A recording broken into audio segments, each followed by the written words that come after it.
l'ovogénèse chez la femme, il y a trois phases. La première phase, phase de multiplication.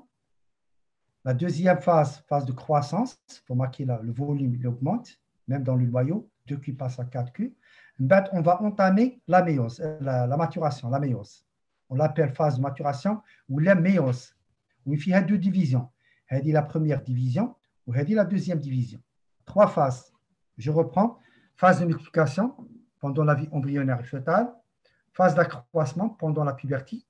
Le cycle, la maturation. La maturation, il y a deux divisions.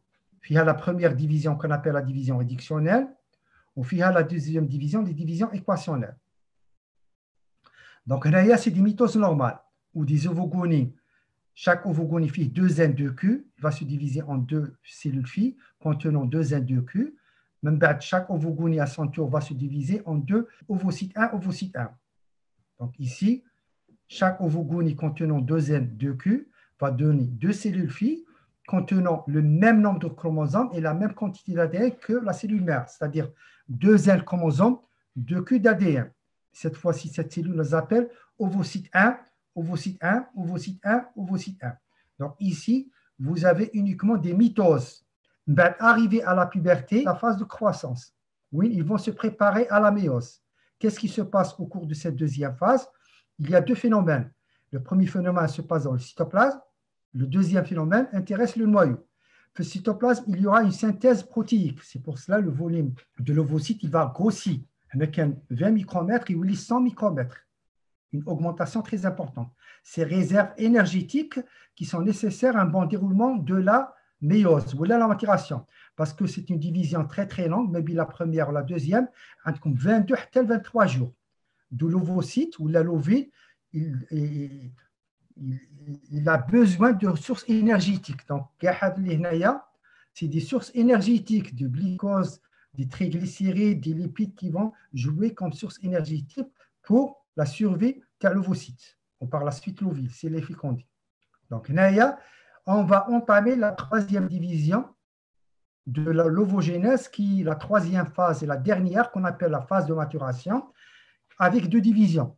La phase de maturation, il y a deux divisions. La première division, c'est celle-là, où chaque ovocyte 1 qui a se préparé avec synthèse cytoplasmique et un dédoublement de la quantité d'ADN, elle passe de 2Q à 4Q, il va entamer la première division en passant par les quatre phases. Normalement, prophase 1, lichen bloqué pendant des années par l'OMI. Une fois que le blocage il va se lever, donc il va entamer la métaphase 1, anaphase 1, télophase. Cette télophase, cette cellule mère va donner deux cellules filles, elle va donner un ovocyte 2 et un premier globule polaire. La différence entre les deux, uniquement le cytoplasme. L'ovocyte 2, il contient la totalité du cytoplasme de la cellule mère.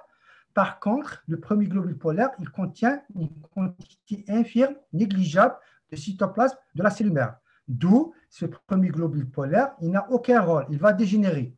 Par contre, le noyau, si on fait une étude comparative entre le noyau du premier globule polaire et le noyau de l'ovocyte, la moitié du nombre de chromosomes et la moitié de la quantité d'ADN.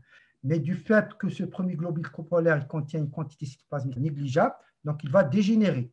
Il ne reste que l'ovocyte 2, qui contient la totalité du cytoplasme de la cellule mère, qui est l'ovocyte 1, et la moitié du nombre de chromosomes et la moitié de la quantité d'ADN. Un chromosome, 23 chromosomes d'origine maternelle et 2 Q d'ADN.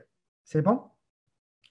Maintenant, la poursuite de la deuxième division de la méiose, ou bien la phase de maturation, elle est en rapport avec la fécondation.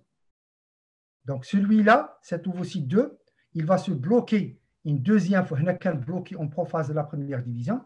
Il sera bloqué une deuxième fois en métaphase de la deuxième division où il attend. S'il y a fécondation, il va terminer la deuxième division de la maturation, ou la méiose.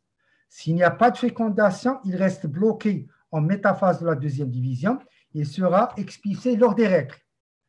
Par contre, si vous avez un spermatozoïde qui pénètre, et dans l'espèce humaine, uniquement le noyau qui pénètre. Le flagelle, il reste à l'extérieur. Par contre, dans d'autres espèces qui mettent l'oursin, c'est tout le spermatozoïde qui va pénétrer. Chez l'homme, uniquement le noyau qui pénètre. Il va se transformer en pronucléus mâle. ce noyau il est éloigné par rapport au noyau de spermatozoïde. Donc, dès qu'il y a fécondation, le noyau terre, l'ovocyte 2, il va terminer la deuxième division de la méiose. Il va donner le pronucléus femelle en passant par les 4 divisions qui ne sont pas visibles ici. Comme métaphase, anaphase, télophase, jusqu'à l'aboutissement de 2 cellules de taille inégale. Une grande cellule qui contient la totalité du cytoplasme de la cellule mère ainsi que le noyau de l'ovocyte ainsi que le noyau du spermatozoïde. Et de l'autre côté, une deuxième cellule très très petite qui contient un seul noyau, après cette division, qui contient un chromosome QADR. Donc, le noyau, le deuxième globule polaire, celui-là qui était là avant la division. Et après la division, le noyau de l'ovule, après la fécondation, on l'appelle ovule. La fécondation, c'est elle qui induit la poursuite dans la deuxième division de la méiose. S'il n'y a pas de fécondation, il n'y a pas de poursuite de la deuxième division de la méiose.